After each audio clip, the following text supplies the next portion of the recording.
I want to switch gears and talk about some of the stuff you've done outside of wrestling. I know you've done a lot of charity work and have Yes, been sir. part of different projects. What kinds of things have you done to help out in your community over the years?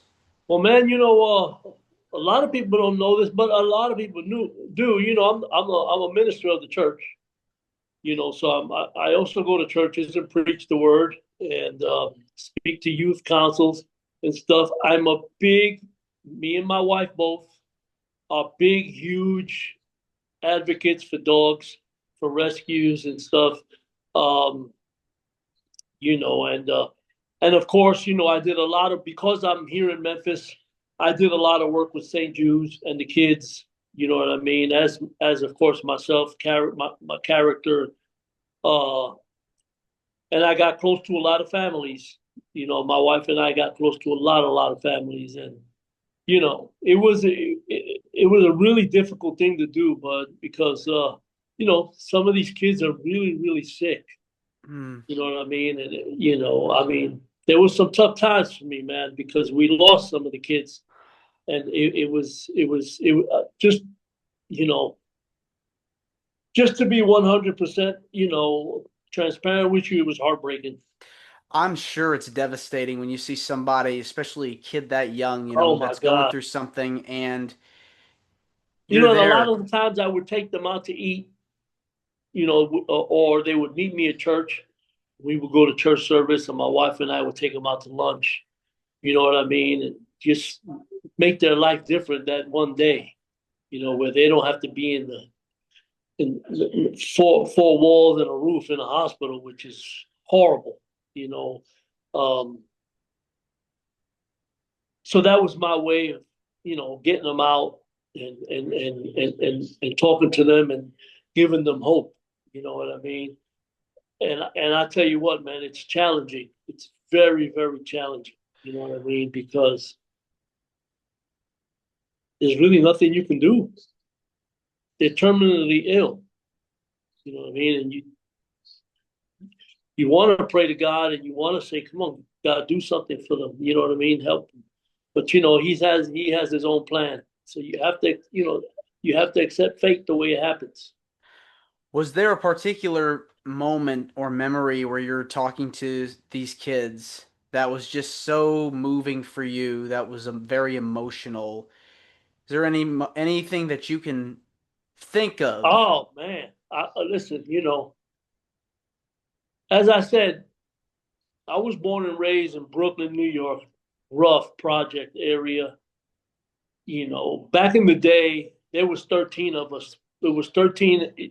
We weren't a gang, but we were a group, and there was 13 of us. And I can just tell you that there's only three alive, and one of us is me, of course. The other one is Javier, and he's spending the rest of his life in prison for murder. And then we got another one, another guy, Nelson, and he's still alive, but he's in a wheelchair because he had a bullet shot into his spine, which made him a paraplegic. And the 10 other ones are dead. So I've seen and I've dealt with, you know, but there was this one uh young man, Diego, who I got really close to, and he came to see me a number of times at church, and his mom and his dad uh, were with him the whole time. They come to church, and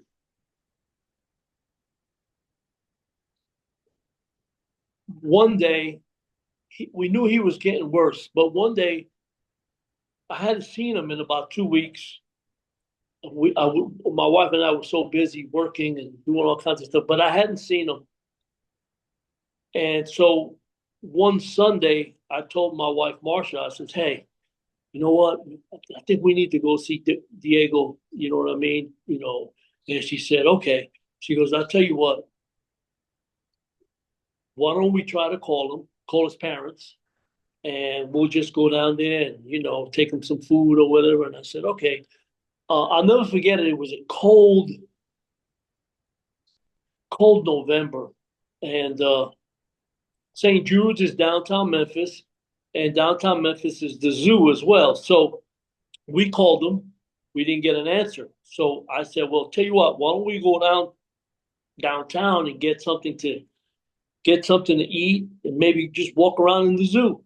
Even though it's a little cold, we can get, go in and out of places. And she said, okay, yeah, that sounds good.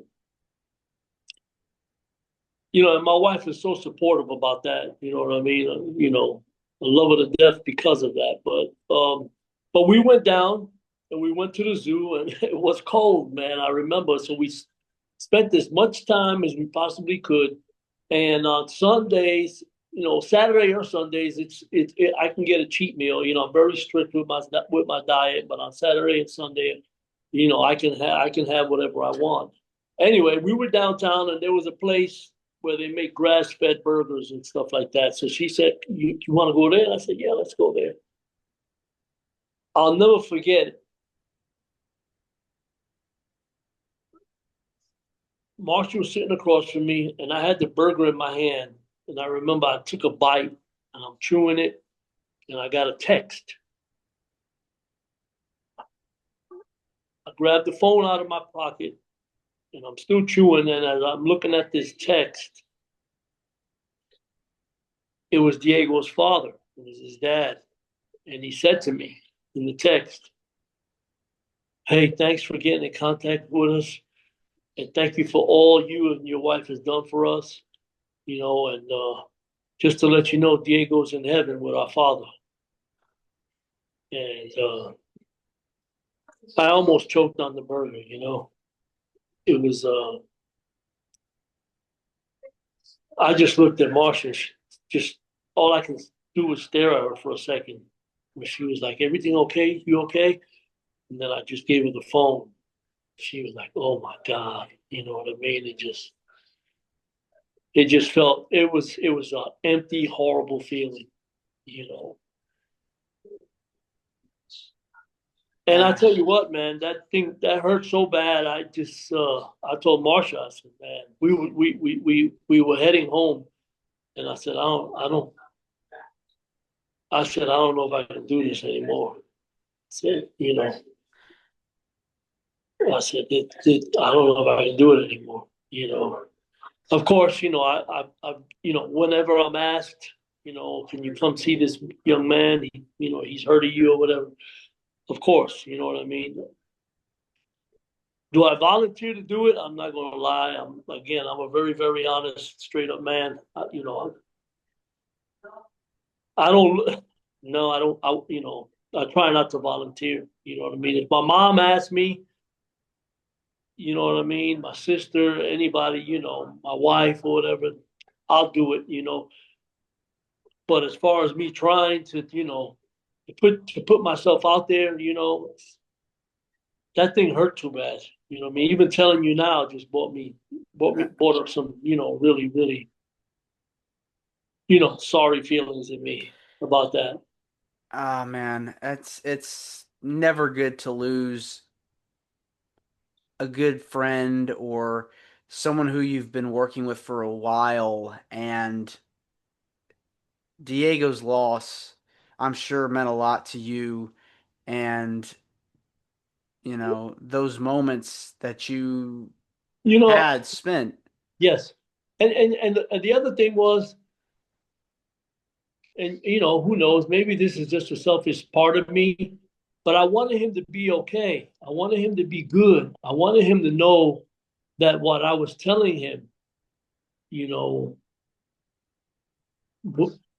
was right. Oh yeah, it worked. What you said to me, it worked. You know what I mean? That's one of the other things.